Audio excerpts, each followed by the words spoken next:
A dark shadow has fallen over the Middle East, one that many did not see coming. But I did. For several months now, I've seen this oncoming disaster in the making. A lot of people said it would never happen, that it was crazy, that there was no way someone would do this. They were wrong. Just recently, Syria has begun targeted strikes inside of northern Syria against the Kurds in that region, specifically the YPG, the Kurdish Peshmerga forces that we support. I told people that the Turks would start entering regions one after another in order to try and take control of those regions, quote unquote, to maintain or re-establish order. Turkish soldiers have entered northern Syria. It's begun. How could we have not seen this coming? The US government is urging both sides to quote-unquote de-escalate, acting like it doesn't even know what's going on in the region at the moment. This is not the Kurds starting a war with the Turks. This is the Turks starting an extermination against the Kurds. There's nothing short of Turkic aggression inside of northern Syria. A lot of people told me that the Turks would never do this, but they are. Turkey has begun the first phase of what to me is obviously a diabolical plan under a policy known as Neo-Ottomanism, which is currently the current ideology of the ruling party in Turkey, the AKP, led by Recep Tayyip Erdogan.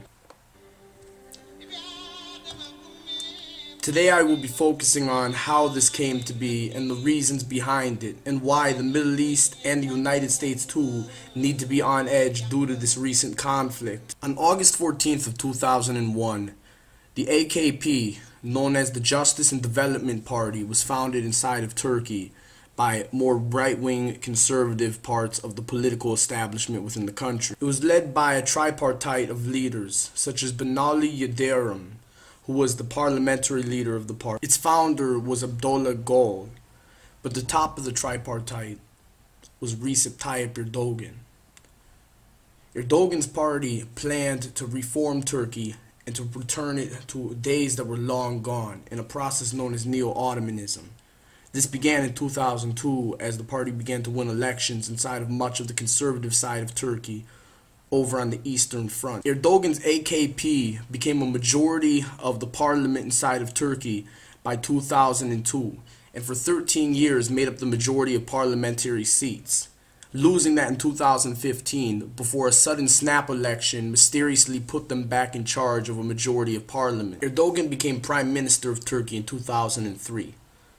11 years later, in 2014, he was elected president of the state. During his presidency, Turkey began to see radical, unseen changes which had not been experienced for decades inside of the state. During the election, Erdogan pandered to a group known as the Grey Wolves, an ultra-nationalist group inside Turkey which was known by many as a fascistic organization devoted to terrorism. The group saw many ethnic groups as enemies of Turkey, such as Kurds, Armenians, Greeks, and Assyrians, and Jews.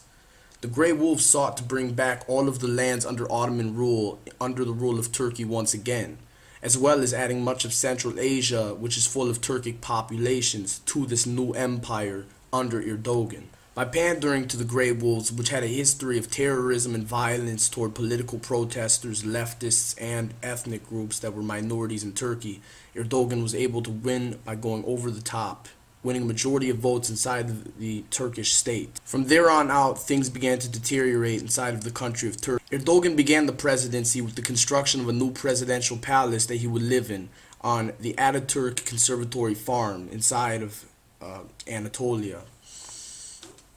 Many people were upset by this because this was protected land, kind of like Yellowstone National Park inside of our country.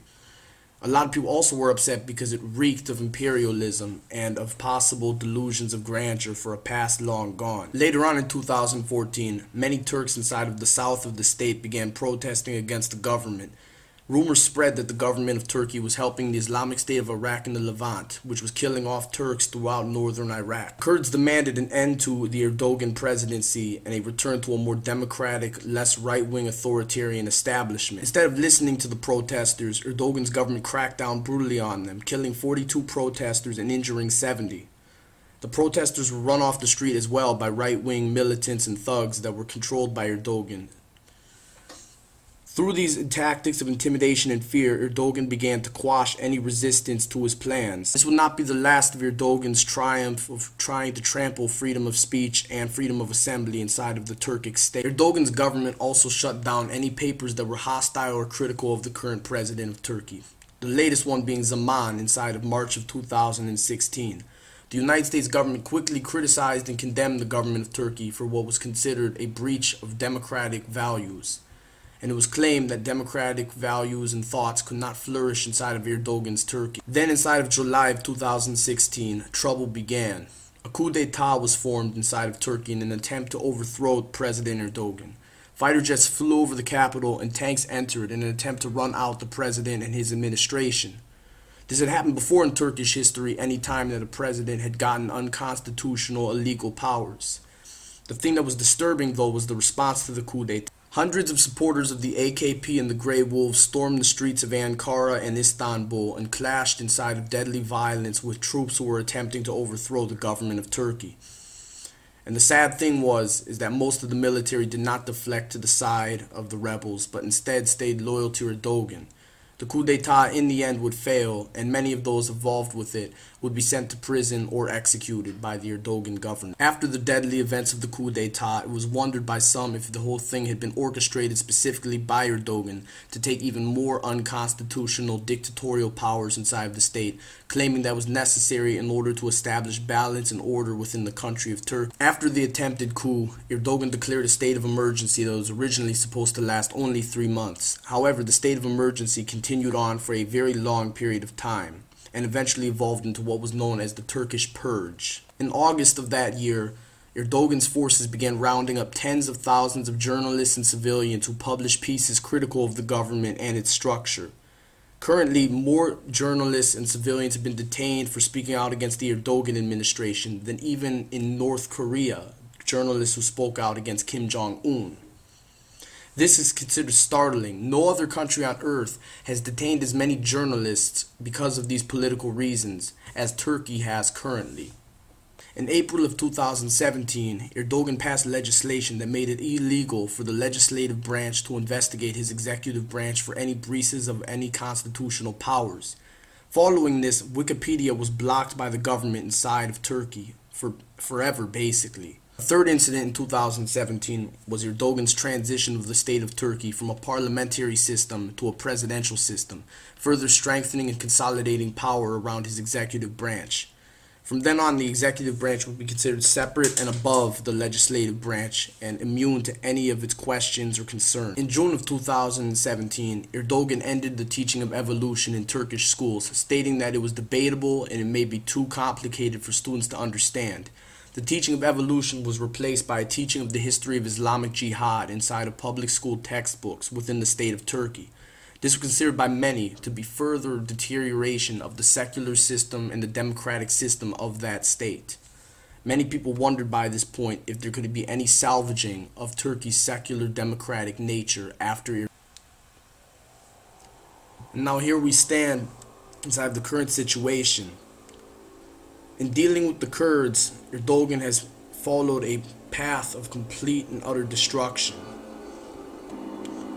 For 2 years now, Erdogan and his government have been in a war with the PKK, another Kurdish insurgent group, which seeks to have Kurdish areas of Turkey secede from the country in order to join independent Kurdistan inside of areas that are from Iraq and Syria as well as Iran.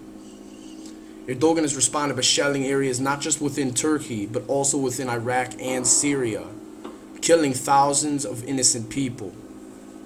Erdogan's government was planning this invasion for a long time. They've recently accused the YPG of helping the PKK and have also sought to attack them. Due to Erdogan's romanticism of the Ottoman past, which I've talked about in numerous other videos, as well as his hatred for the Kurds, and his seemingly violent policies toward them, which have included expelling Kurdish representatives from the Turkish parliament, I knew it was only a matter of time before Turkey began plans of expansion. Many of the supporters of Erdogan, such as the Grey Wolves, have openly called for the expansion of Turkey back into an empire. Many people said to me that there was no way Turkey would do it, that would risk war in the Middle East. I said to them that they were wrong. Turkey had many ways of doing this, but one of the biggest ways was by turning different ethnic groups against each other in order to cause civil wars inside of neighboring countries, such as Iraq and Syria, in which Arabs have been pitted against Kurds. By acting like the Arab ally, Turkey could therefore foment the Arabs to attack the Kurds and kill them off. Meanwhile, Turkish troops would enter the country and would begin the takeover in order to quote-unquote restore order. This would be made to look like simply a peace operation. No one would actually know what was happening until it was too late. The Turks would permanently be involved inside of re-establishing order, supposedly. Now America is finally dealing with a Turkish menace, one that has been made into a dictatorial fascistic power which now seeks to take over land inside of neighboring Syria and inside of Iraq. Don't be surprised if Turkey begins expanding elsewhere as well into any unstable areas across the Middle East. It's only a matter of time before they grow even farther. Bashar al-Assad and Abadi, the president of Iraq, do not know what they are dealing with. It's a wolf's in sheep's clothing. They believe that they are dealing with an ally. But once the Kurds are gone, Turkey will have a straight shot at the governments of those countries. If they can foment a civil war between Kurds and Arabs, they can easily foment a civil war between Arabs and Arabs, therefore further destabilizing the countries that they plan on taking over. This is why I say to anyone living in the Middle East, you need to be on guard. Because today it may be Syria, and today it may be Iraq, but tomorrow it could be your country too. What began with cross-border shelling soon became an invasion of the northern parts of Syria. What we see is almost a pre-planned action. These seem to be carefully calculated steps to a bigger means to an end. But the US government is too late to do anything about it. And due to the fact that Turkey is a NATO member, they are technically, under all rules of engagement, an ally in the Middle East. Therefore, we feel that we cannot fight a war against them or stand against them, but must instead try and reason with them. But you cannot reason with the unreasonable. You cannot reason with the illogical. Erdogan is not someone who is thinking reasonably. He is someone who wishes to be an Ottoman Pasha and to bring back the battle days of the Ottoman Empire.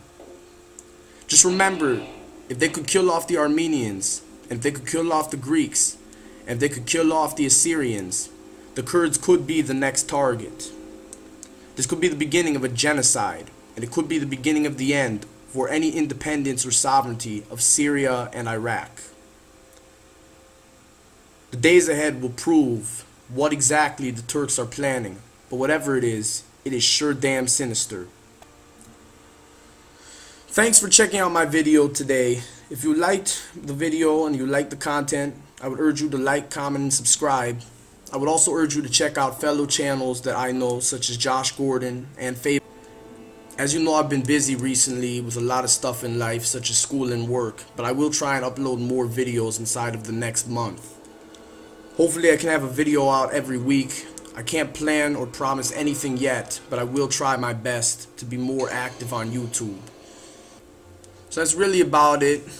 I just want to tell you all to have a good night, stay safe, and just remember, sometimes the most terrifying things in life are the things you can't see. They're not the things that jump out at you inside of a horrifying jump scare inside of a video game. They're not the things that take you by surprise, suddenly, without warning. They're the things that slowly but insidiously happen. It's kind of like a frog burning in a kettle. If you slowly turn up the temperature, the frog won't know it's in danger until it's too late. Hindsight's 20/20. Sometimes we don't see the threat until the threat has become too big to handle. This is what happened with Turkey. And this is what is happening right now to the Kurds and soon to the Arabs.